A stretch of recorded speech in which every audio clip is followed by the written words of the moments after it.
Shri M हमारे साथ जुड़ेंगे, एक ऐसे व्यक्ति जो अध्यात्म की दुनिया के जाने माने हस्ताक्षर, नाथ पंथ के साधक श्री एम, जिन्हें हम मुमताज अली के नाम से भी जानते हैं, एक मुस्लिम घराने में पैदा हुए, 11 साल की आयु में जिन्हें ज्ञान की प्राप्ति हुई और उसके बाद हिमालय के वादियों में रहे।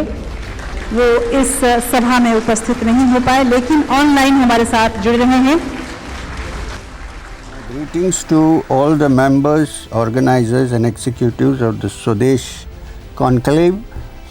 I also thank the chairperson, Rajeshri Rai, for inviting me to say a few words. The objective of the award has been told to me. It is an initiative to promote nation building and encouraging the growth of humane and spiritually progressive India through conclave seminars and publications. I am thankful to you for considering to confer the Lifetime Achievement Award, a maker of India, for promoting an awakening of enlightenment that dwells dormant within us. It's appropriate that this is being held, the Azadi ka Amrit Mahotsav, reaffirming India's independence and her potential in the context of her traditional wisdom, cultural and civilizational heritage. Now, I want to look at this word. One is Amrit Mahotsav and Azadi. As far as India's, while it's also a political situation, because Amrit Mahotsav is celebrating so many years of India's gaining of independence. But Azadi does not stop with political independence. Azadi, if I may use the word, translate into English, would mean freedom. If I use a Sanskrit word, it would be moksha or kaivalya. And Amrit is that essence in oneself which does not die. In Sanskrit, the word used is mrityu, is death. When you add an a in the front, it becomes Amrit, which means that which does not die, which is deathless, which is not born and therefore cannot die, which is eternal, and that is our inner self.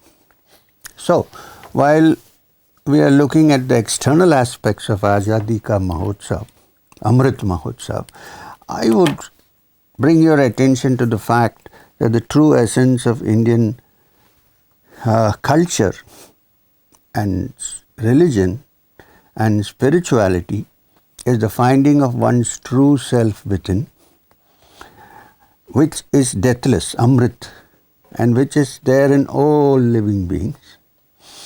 And when this is found, one really attains Azadi, which is moksha, freedom from mankind of all suffering, as the great Buddha said. And this, one speciality about this country, India, is that we have had teachers. Buddhism has originated here, Jainism has originated here. The Hindu system of culture, of course, has been there for ages. Nobody knows where it started, from the Vedic times onwards, and the various commentaries and the darshanas which have been written on it. So we have a rich heritage.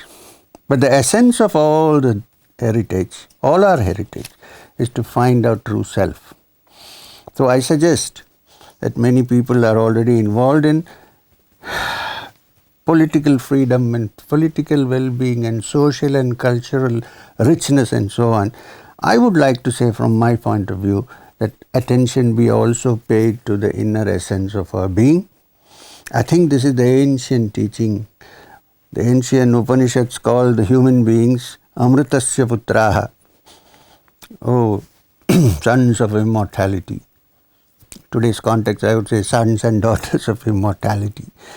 And the search for this should be kept in mind, because spiritual essence, if a spark of the divine is in me, It has to be in all others. And therefore, in that sense, we are all free and we are all equal. And this is what Swami Vivekananda meant by Vedantic socialism. He said, all other systems have failed. But when I recognize that I am a spark of the divine, I also recognize there's a spark in others. Then we are all the same, because in a sense, we are a part of the divine. I think this is the message that we need to propagate in the Azadi ka Amrit Mahotsav, which is going on, so that the whole world recognizes that India's clarion call has always been Sarve Bhavantu Sukhinaha, let all be happy, and Loka Samasta Sukhino Bhavantu, the entire global human beings be in happiness. Thank you and namaskar. Thank you once again.